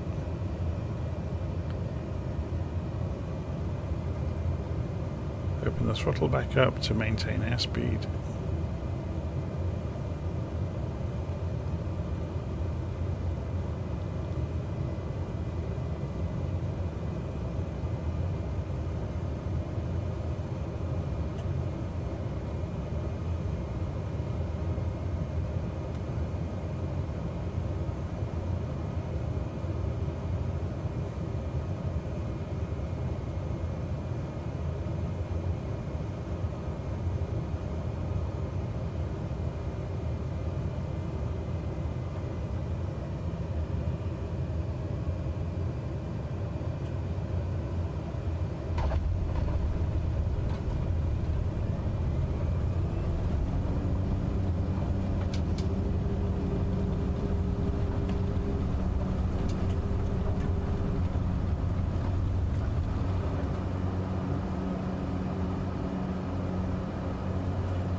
Final leg.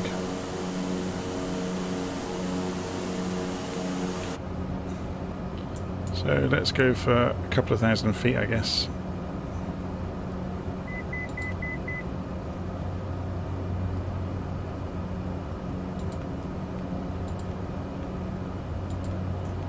So nav mode, altitude is armed 2,000 feet, we're in vertical speed mode.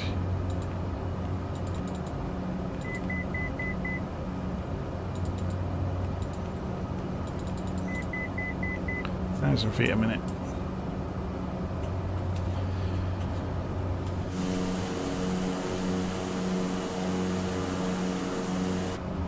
How are we doing for fuel?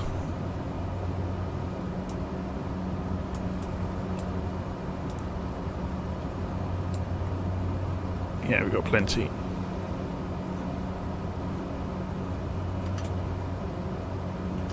Okay, that's not doing nav mode. What's going on?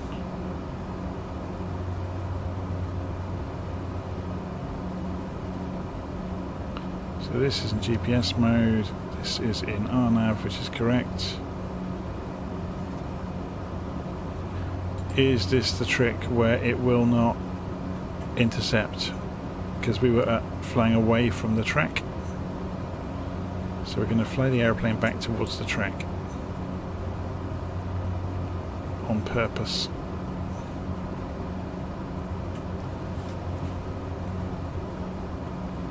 So if we do another 15 degrees or so.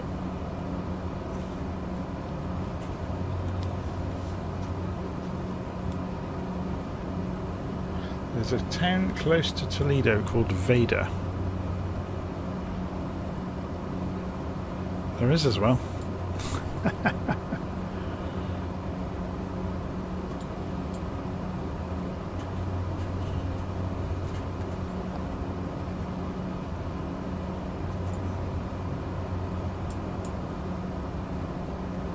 So we'll just stay low over the farm fields on the way into our destination, I guess. Should we come off autopilot and go and fly low?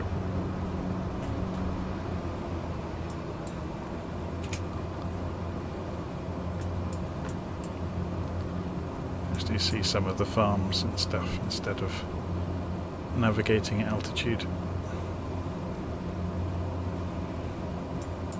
Just use the GPS for a rough guidance on the direction to fly. Just keep an eye out for pylons, eh? They like their pylons around here, don't they?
So Brad Woods is asking how I move the cockpit camera around. So yeah, I hold the right mouse button down and that allows me to move the mouse, to drag the mouse, and that just moves the view around.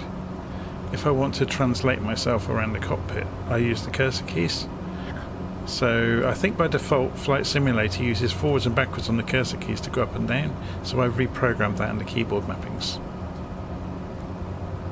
But then I've got Alt and up and down to actually move up and down. But it does mean I can, you know, scoot around the cockpit just by doing this sort of thing, which is quite useful for seeing where you're going, especially when you're about to slam into a hillside.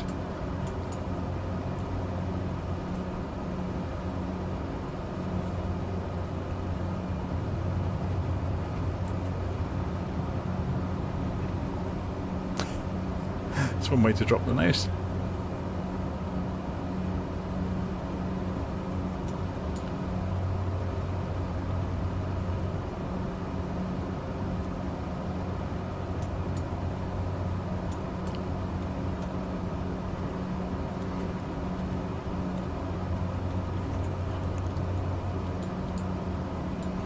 Coming up for halfway.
Just reading the live stream comments that someone's asking if I have a head tracker.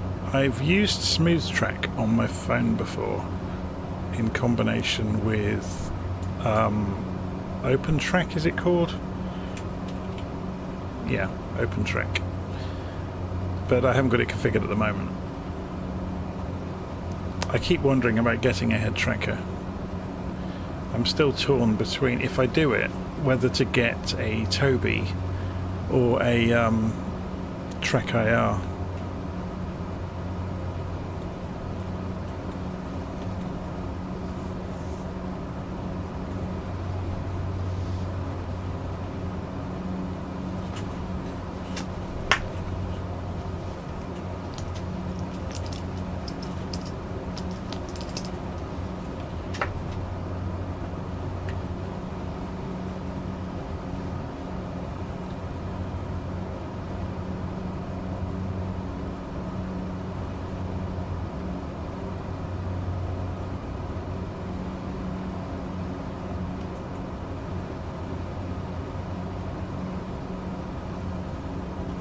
Take my jumper off, wait a second.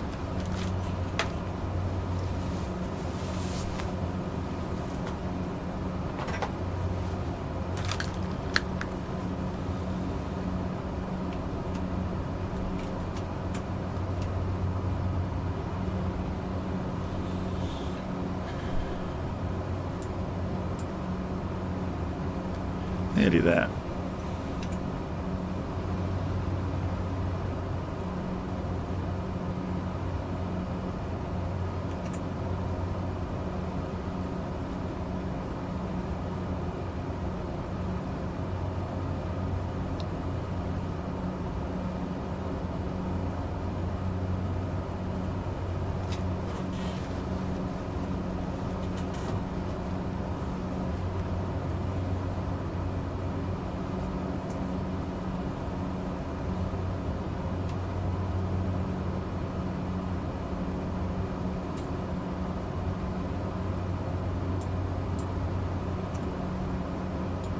Okay, so we go past Brownsmead and straight into Astoria. Looks like we can go in directly on runway 28, is that? Yeah, 280 degrees, 7 knots. No, 26, sorry. It would help if I went the right direction, wouldn't it?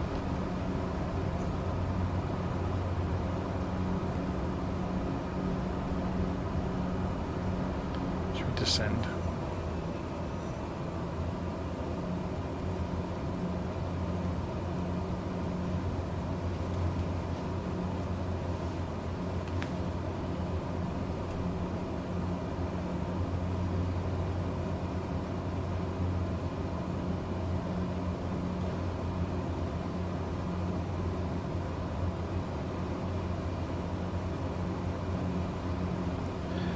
Yeah, I'm just reading the live stream comments. William Kelly is saying Toby seems to be the way to go, and he gets lots of good feedback.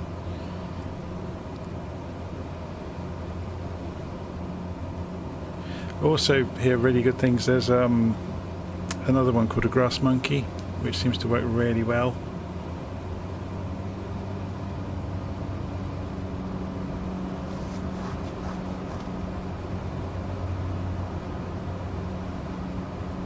Do I have car and boat traffic on?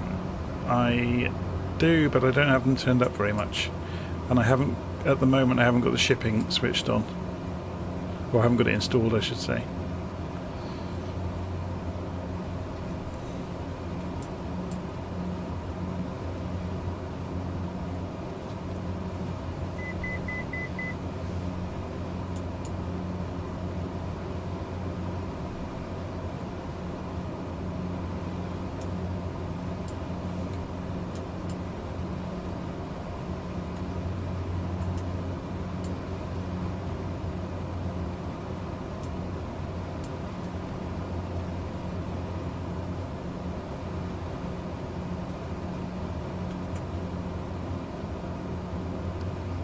So yeah, I guess we could follow the road in, couldn't we? So if we scoot across,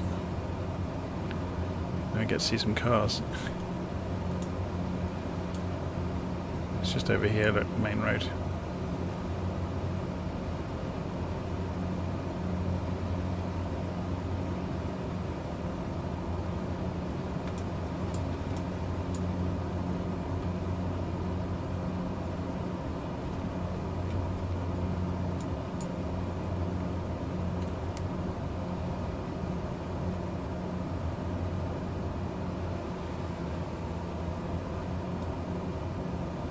There's a car. Hurrah!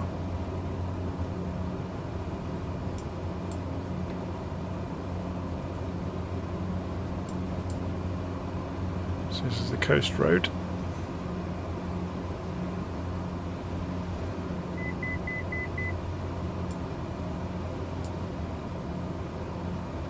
That road obviously goes to some sort of ferry crossing. Oh no, it doubles back, sorry. Goes down to the bridge. And then off that way.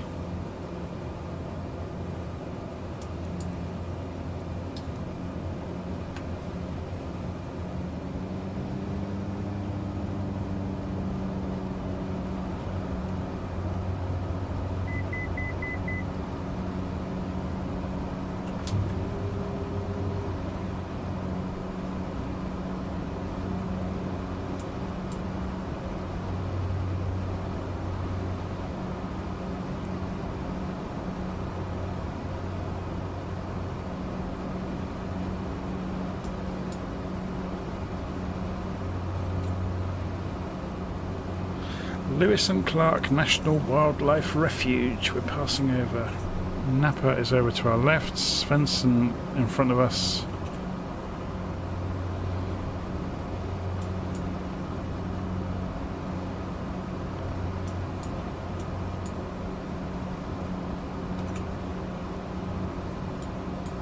And we're coming up to the feathers for Astoria Regional. 109.5, 261 degrees. So 109.5, so if we swap that back over, adjust the frequency, swap it back again, put this to nav1, switch this to VLOC 261, wasn't it?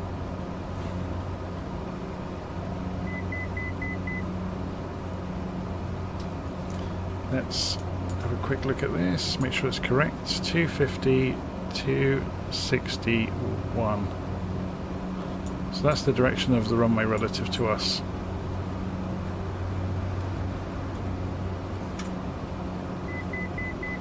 Okay, so we should see, yeah, there's the glide slope.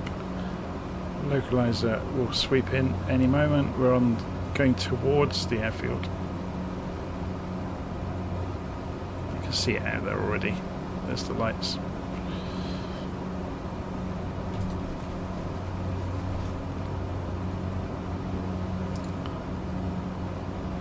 So just for a fun little exercise on the way in, let's do this the instrument way, shall we? So we'll climb for the moment.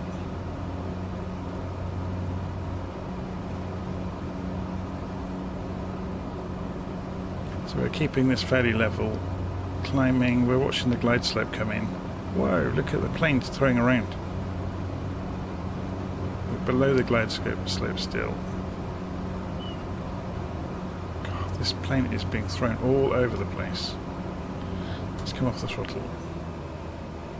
We're above the glide slope.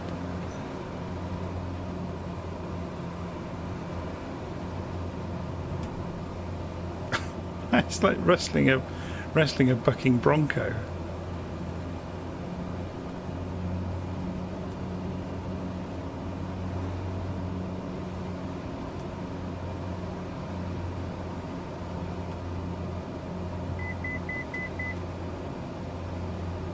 We haven't got any DMing, have we? It's a shame. We can use altitude as a guide though.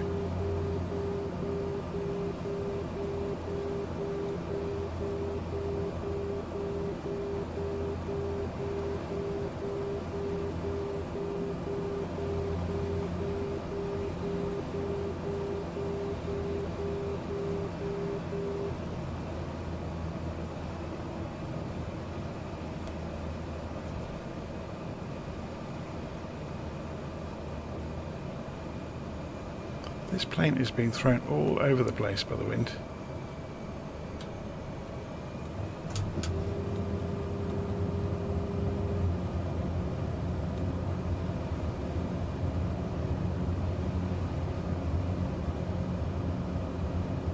Right, we're stabilising a bit now, which is good, makes it a lot easier.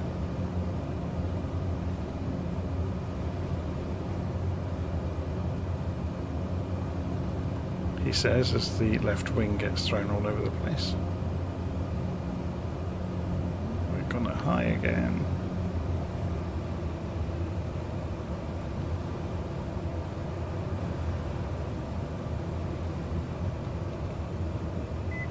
Whoa.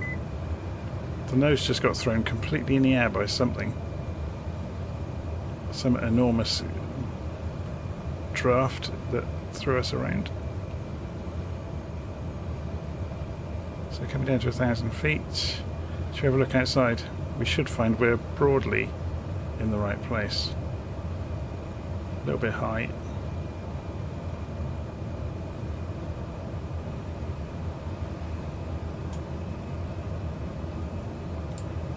Yeah, there's a crosswind, look.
was so weird that we had such bad wind. I guess it was over those trees over there.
Hey, flaps up.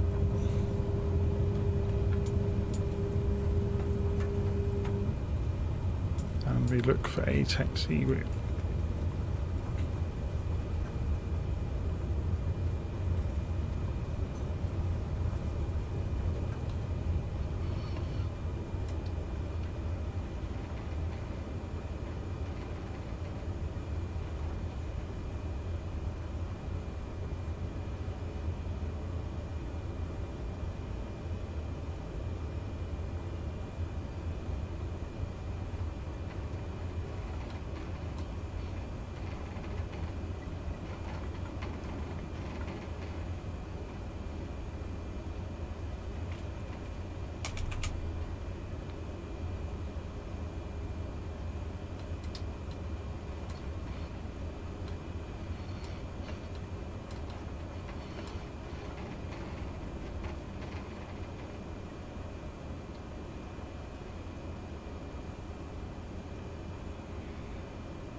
I'm just going to block the taxiway here.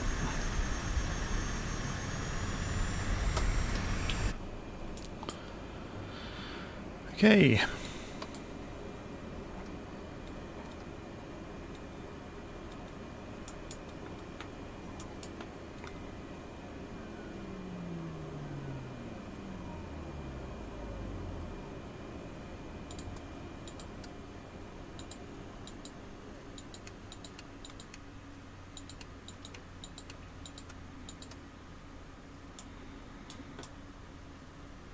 I think that's about it. Shut the fuel off,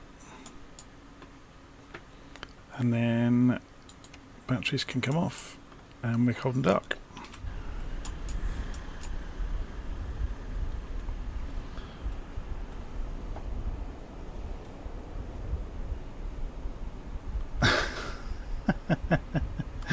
So Murathan's saying, yeah, he was in a helicopter, we guessed that. You can still see you over there. It puts a Muny in if you don't have the model or the livery. Okay, so there we go. I have no idea where the next live stream might be. We'll figure it out on the day. Anyway, thank you ever so much for watching. If you were following along, much appreciated. Please do like the channel, hit subscribe, and I'll see you again soon.